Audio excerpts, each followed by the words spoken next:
هرات کې تورن اسماعیل خان لوړپوړي چارواکي او زرګونه دولتي عسکر طالبانو سره یوځای شوي. تر هغه وروسته چې 13 ورځ طالبانو د هیواد په لویدیځ کې تر ټولو ستراتیژیک ولایت هرات ونیو، نن دغه ولایت پخوانی والی تورن اسماعیل خان، د کورنۍ چارو وزارت معین عبدالرحمن رحمان،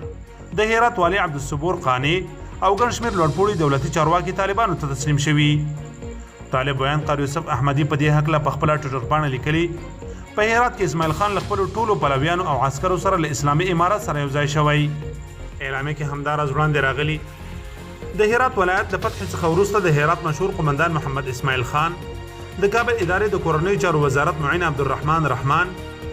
د کابل ادارې د هرات د ظفر قلی اردو قومندان خیال نبی احمد زئی، د هرات والی پاسوال عبدالصبور قانی، د ملي امنیت رئیس حسیب صدیقي له زرګونه عسکرو او پلویانو سره له اسلامي امارت سره یوځای شول.